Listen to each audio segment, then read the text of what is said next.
update ng bayan, maasahan anumang panahon.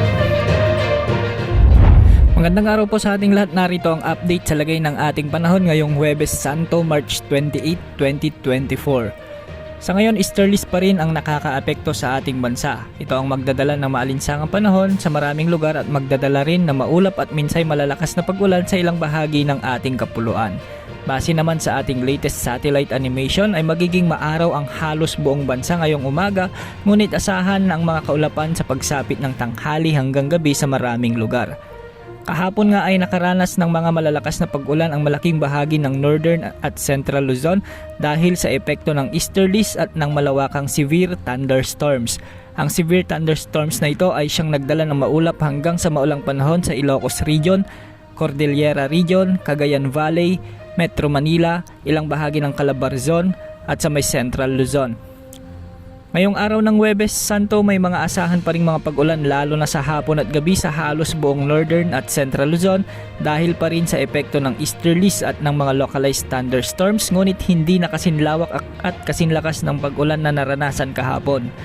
Sa Palawan ay asahan naman ang mga isolated rains sa may western section ng Palawan dahil sa mga localized thunderstorms. Sa bahagi ng Visayas, magiging maulap ang mga kalangitan sa malaking bahagi ng rehiyon at may mga inaasahang mahinang mga pag-ulan ngayong araw sa may Aklan, Capiz, Negros Provinces, Northern at Eastern Samar kasama na ang Southern Leyte. Sa Mindanao ngayong araw ay magiging maaraw at malinsangan sa umaga hanggang tanghali, ngunit pagsapit ng hapon at gabi ay magiging maulap na ang Kalakhang, Mindanao. Asahan ang mga kalat-kalat na mahinang pag-ulan sa may Soc-Sargen at mga may kalakasang pag-ulan sa ilang bahagi ng Zamboanga Peninsula pagsapit ng hapon. Pagsapit naman ng gabi ay posible na rin ang mga pag-ulan sa Surigao del Norte kasama ang Dinagat at Siargao Islands. Sa ngayon, walang nakataas na gale warning sa mga karagatang sakop ng ating kapuluan. Base naman sa latest wind forecast mula sa mga ginagamit nating models, wala namang nakikita o namomonitor na anumang sama ng panahon gaya ng low pressure area o bagyo na posibleng pumasok sa ating Philippine Area of Responsibility hanggang sa mga susunod na araw at linggo. Kahapon araw ng Miyerkules, pumalo sa napakataas na heat index ang naramdaman sa Rojas City sa Capiz na umabot sa 48 degrees Celsius at sa Dagupan City, Pangasinan naman na umabot sa 47 degrees Celsius. Ngayong araw posibleng pumalo ang heat index sa 45 degrees Celsius sa may Puerto Princesa at Aborlan sa Palawan.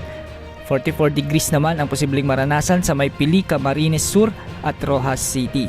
43 degrees Celsius naman sa may Sangley Point sa Cavite, San Jose Occidental Mindoro, Coron, Palawan at Iloilo City. Aabot naman sa 42 degrees Celsius ang heat index sa Naiya sa Pasay City, Iba, Zambales, Subic, Olongapo City, Tanawan, Batangas, Masbate City, Dumangas, Iloilo at Cotabato City. Samantalang 41 degrees Celsius naman ang posibleng pumalo sa Pag-asa Science Garden sa Quezon City, Dagupan City, Pangasinan, Tuguegarao City sa Cagayan, Clark Airport sa Pampanga, Malunay, Quezon, Calapan Oriental, Mindoro, Virac, Catanduanes, Mambusaw, Capiz, Catarman, Northern Samar, Dipolog, Zamboanga del Norte, Zamboanga City at sa Davao City. Habang papalapit ang buwan ng Abril at Mayo kung saan ito ang peak ng tag-init, asahang mas titindi pa ang init na mararamdaman ng katawan, kaya ugaling manatili sa malilim na lugar lalo na pagsapit ng tanghali hanggang alas 3 ng hapon. Uminom din ng maraming tubig para makaiwas sa heat stroke at dehydration. Yan po ang latest update sa lagay ng ating panahon ngayong araw. Ito po ang weather update ng bayan, maaasahan anumang panahon.